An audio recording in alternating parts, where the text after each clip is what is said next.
Nesse vídeo nós vamos tratar quais são as condições no Novo Testamento ou do Novo Testamento para a recepção a uma pessoa na comunhão de uma assembleia. O Novo Testamento fornece um exemplo e uma doutrina que responde a essa pergunta.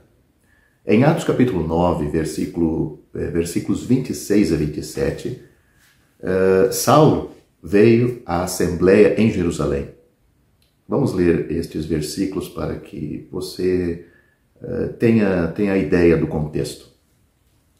E quando Saulo chegou a Jerusalém, procurava juntar-se aos discípulos, mas todos o temiam, não crendo que fosse discípulo. Então Barnabé, tomando-o consigo, o trouxe aos apóstolos. Ele lhes contou como no caminho ele vira o Senhor e lhe falara, e como em Damasco falara ousadamente no nome de Jesus. Então, esses versículos estão em Atos capítulo 9, versículos 26 e 27, como havia dito.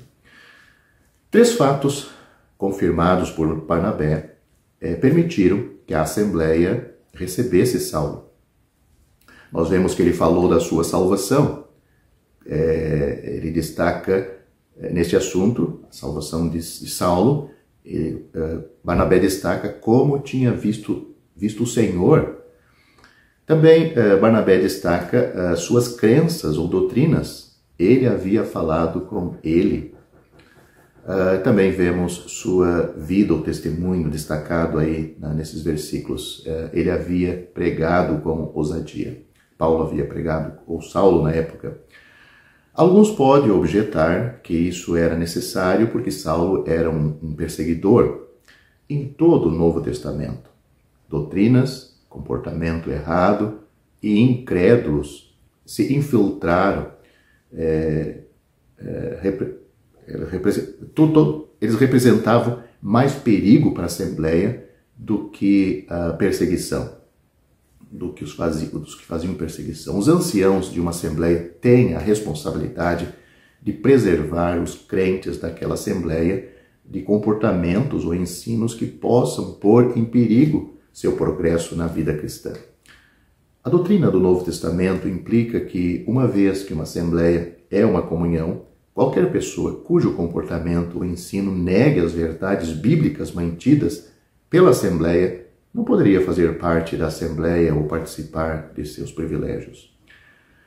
Visto que uma Assembleia é um testemunho, incluir nesta Assembleia qualquer pessoa cuja vida e testemunho sejam contrários ao testemunho da Assembleia enfraquece ou destrói o que o Senhor espera que a Assembleia defenda. Uma Assembleia, quando eu falo uma Assembleia, estou falando de uma igreja local. Por exemplo, testifica que Jesus é o Senhor. Note 1 Coríntios capítulo 12, versículo 3. O batismo é um testemunho público inicial de submissão ao mandamento do Senhor Jesus. Sem ser batizado, um crente não poderia participar de um testemunho coletivo do senhorio de Cristo. É um grande privilégio fazer parte de uma igreja local, mas também existe grande responsabilidade. Muitos querem usufruir somente dos privilégios de uma igreja local, sem assumir as responsabilidades. Mas uma igreja local não funciona assim. Cada membro deve assumir, sim, fazer parte, desfrutar dos benefícios, mas tem as responsabilidades. Lendo as cartas que foram escritas às igrejas e aos irmãos no Novo Testamento, vamos descobrir os privilégios de fazer parte de uma assembleia e também nossas responsabilidades nesta assembleia. Levar uma carta de recomendação ao visitar outra assembleia é uma prática bíblica. A carta não certifica a adesão ou a aprovação pelos anciãos daquela outra assembleia e, portanto, não garante a admissão ou entrada na comunhão da assembleia que estamos visitando. A carta de recomendação permite que o conjunto receptor determine se o visitante pode ser recebido com segurança. A carta só tem valor na medida em que a assembleia receptora conhece e confia naqueles que a enviaram. Geralmente, as organizações evangélicas não veem distinção entre a igreja, ou seja, o corpo de Cristo, a igreja no aspecto universal, e uma igreja local. Eles não vejam distinção entre o corpo e uma igreja local. Esses dois fatores combinados tornam provável que os visitantes não familiarizados com as práticas de uma igreja local questionem por que não podem desfrutar dos privilégios de uma assembleia. Às vezes, em pouco tempo e com pouco tempo, os anciãos terão que dar uma resposta bíblica a essas perguntas, caso alguém esteja nos visitando. Sempre que possível, quando um irmão leva um visitante para assistir às reuniões, por exemplo, do Partir do Pão, deve antes ajudá-lo a entender o que acontecerá e por que está acontecendo aquela reunião e o que vai ser feito naquela reunião. Esteja preparado para responder com graça e verdade a todos que perguntarem por que das nossas reuniões. Todos nós gostaríamos de responder a essas perguntas com eficácia, mas podemos ter certeza de que uma resposta perfeita não convencerá todos os questionadores. Temos a responsabilidade de, com sabedoria, paciência e consideração, ajudar os outros a entender os caminhos de Deus.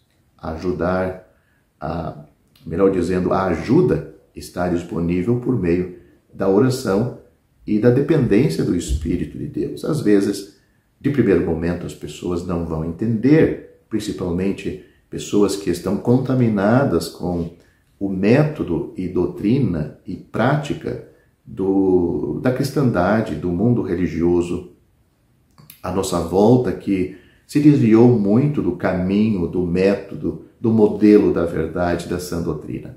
Mas, com paciência, podemos explicar, e se aquela pessoa realmente tem o desejo de compreender e de entender o modelo bíblico, o modelo neotestamentário, quer dizer, segundo o Novo Testamento, Deus, o Espírito Santo, vai abrir os olhos, porque essas verdades não são inventadas pelas assembleias, pelas igrejas locais, mas estão aí no Novo Testamento, bem claro, bem exposto para todos aqueles que leem com um coração sincero, desejo sincero de realmente não ser enganado, mas conhecer a verdade. Deus, com certeza, tem prazer em mostrar a verdade para qualquer pessoa. Portanto, a recepção de um recém-convertido ou um crente que vem de outra assembleia, temos os ensinamentos bíblicos como isto deve funcionar.